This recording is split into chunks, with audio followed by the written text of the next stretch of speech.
주기도문 하시겠습니다. 하늘에 계신 우리 아버지여, 이름이 거룩히 여김을 받으시오며 나라의 마옵시며 뜻이 하늘에서 이룬 것 같이 땅에서도 이루어지이다.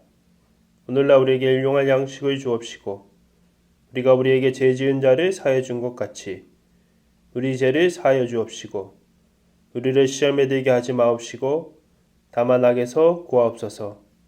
나라와 권세와 영광이 아버지께 영원히 있사옵나이다. 아멘. 오늘 우리에게 주신 말씀은 시편 12편입니다. 시편 12편 1절부터 8절까지 봉독하겠습니다. 여호와여 도우소서. 경건한 자가 끊어지며 충실한 자들이 인생 중에 없어지나이다. 그들이 이웃에게 각기 거짓을 말하며 아첨하는 입술과 두 마음으로 말하는도다. 여호와께서 모든 아첨하는 입술과 자랑하는 혀를 끊으시리니 그들이 말하기를 우리의 혀가 이기리라. 우리 입술은 우리 것이니 우리를 주관할 자 누구리요 하미로다. 여호와의 말씀에 가련한 자들의 눌림과 궁핍한 자들의 탄식으로 말미암아 내가 이제 일어나 그를 그가 원하는 안전한 지대에 두리라 하시도다. 여호와의 말씀은 순결하며 흙 도가니에 7번 단련한 은 같도다. 여호와여 그들을 지키사 이 세대로부터 영원까지 보존하시리이다. 비열함이 인생 중에 높임을 받는 때에 악인들이 곳곳에서 나이뛰는도다. 아멘. 오늘 말씀은 시편 12편을 통해서 거짓말을 이기는 방법이라는 제목으로 같이 은혜를 나누고자 합니다. 실존주의 철학자 하이데거는 언어와 세계의 관계에 대해서 이렇게 설명을 합니다. 언어는 그 존재가 드러나는 장소이다. 언어를 어떤 장소로 규정한다면 존재는 그 언어 안에 거주한다는 것입니다. 그런 의미에서 언어를 존재의 집이라고 불렀습니다. 실존주의 철학자 하이데거는 언어는 존재가 머무는 곳이며 세계와 사물을 인식하는 통로라고 했습니다. 언어는 의사소통의 수단을 넘어서 인간의 사유를 지배하고 복속시킨다는 것이죠. 결국은 인간이 언어를 부리는 것이 아니라 언어가 인간을 부린다는 것입니다. 인간의 말은 단순히 의사 표현이나 소통이 아닙니다. 한 사람의 인격을 대변한다는 것입니다.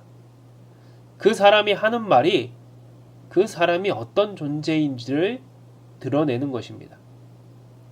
지금 나는 어떤 말을 하고 있습니까? 내가 주로 하는 말은 어떤 말입니까? 그 말이 바로 내가 어떤 사람인지를 말해주고 있습니다. 어떤 조사에 의하면 사람이 하루에 하는 말 중 긍정적인 말은 2.7개인 반면에 부정적인 말은 29.6개로 거의 10배 차이가 난다고 합니다. 우리가 하는 말 중 다른 사람에게 피해를 주고 오해를 생기게 하고 때론 죽음까지 몰고 갈 수 있는 것이 거짓말입니다. 그리고 판단을 흐리게 하고 죄의 길로 유혹하는 것이 아첨입니다. 오늘 시편의 다윗은 거짓말과 아첨으로 큰 어려움을 당하고 있습니다. 세상에 거짓말쟁이들이 너무 많고 반면에 경건한 자와 충실한 자는 매우 드물다고 한탄하고 있습니다. 사실 경건한 자가 적은 이유가 그들조차 거짓말과 아첨에 넘어가 거짓말하는 자들이 되었기 때문입니다. 그러나 결국 우리의 판단 기준은 세상이나 사람들이 아닌 하나님입니다. 하나님은 거짓말하는 자와 아첨하는 자를 싫어하시고 끊으실 것입니다. 12장 3절을 보십시오. 여호와께서 모든 아첨하는 입술과 자랑하는 혀를 끊으시리니. 거짓말과 반대되는 것이 여호와의 말씀입니다. 말씀은 거짓말과 같이 불순물이 없습니다. 거짓말에는 자기의 생각이나 이익, 그리고 시기, 질투, 원망이 그 속에 들어 있습니다. 그러나 하나님의 말씀은 7번 단련한 은같이 순결합니다. 그 말씀을 듣는 사람들은 가련한 자들과 궁핍한 자들을 눌림과 탄식에서 벗어나게 합니다. 하나님의 말씀이 그들을 안전하게 지킬 것이기 때문입니다. 오늘 우리가 들어야 될 소리는 어떤 소리입니까? 요즘 SNS나 유튜브 그리고 인터넷을 보면은 소리가 넘쳐납니다. 영상이 넘쳐납니다. 우리는 거기에 몇 시간씩 머물고 메시지를 보내고 소식을 듣고 그 거짓된 또 소문들을 다른 곳에 퍼나르기도 합니다. 그런 모든 일들이 나에게 얼마나 도움을 주고 있습니까? 그 안에 진실이 있습니까?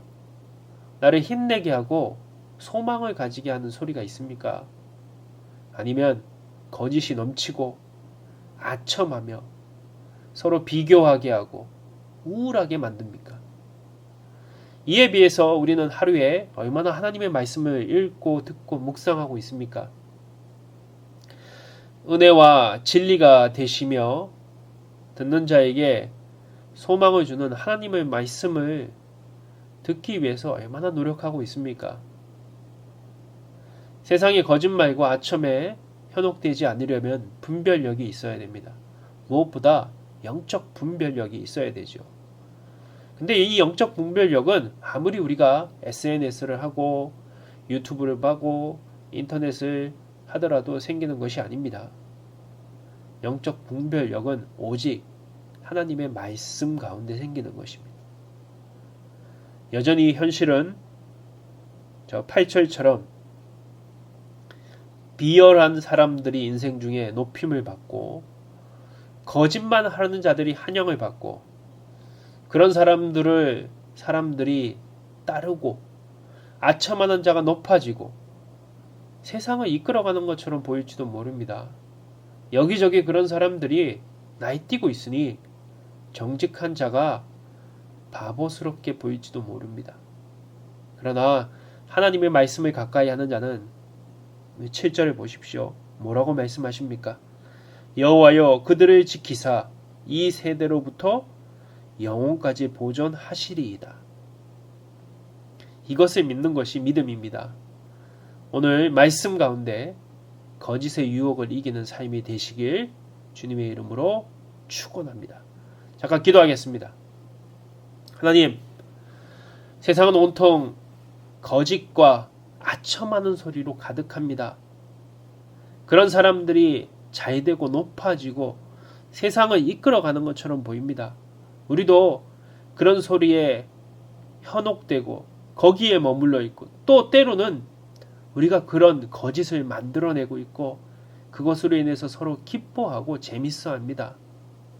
그러나 오늘 하나님께서는 거기에 머물러 있지 말라고 말씀하십니다. 거짓과 아첨하는 자 그 소리에는 소망이 없기 때문입니다.